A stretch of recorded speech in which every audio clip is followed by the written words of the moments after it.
प्यारे बच्चों, आज मैं आपको मेंढक और बैल की कहानी सुनाऊंगा।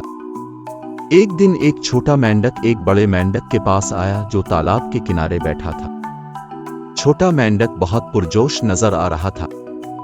बड़े मेंढक ने पूछा, क्या हुआ? छोटे मेंढक ने कहा, अबू, मैंने दुनिया का सबसे बड़ा मेंढक देखा है। ये एक पहाड़ जितना बड़ा था। इसके सर पर सींग, एक लंबी दम थी और उसकी नाक दो हिस्सों में बटी हुई थी।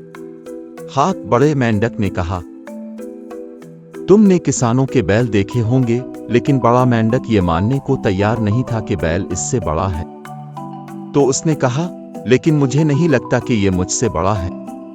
वो मुझसे थोड़ा लंबा हो सकता है, लेकिन तुम देख रहे हो कि मैं आसानी से खुद को इतना बड़ा बना सकता हूं जितना वो है। और उसने खुद को फूला लिया।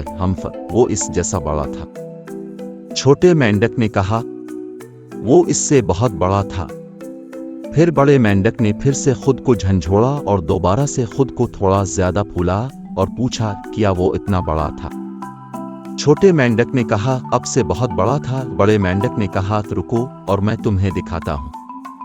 मैं इस तालाब का सबसे पुराना मेंढक हूं और सबसे बड़ा भी। तो बड़े मेंढक ने एक गहरा सांस लिया और फूंक मारकर और फूल गया।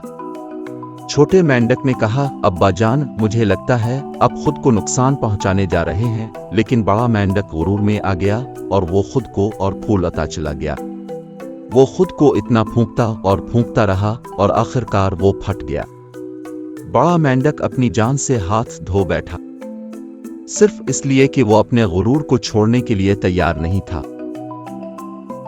कहानी का सबक यह है कि हम कभी भी अपने आप पर मगरूर ना हों और हमेशा आजिज़ी से रहें, वरना हमें नुकसान उठाना पड़ेगा। उम्मीद है आपको ये कहानी पसंद आएगी। शुक्रिया।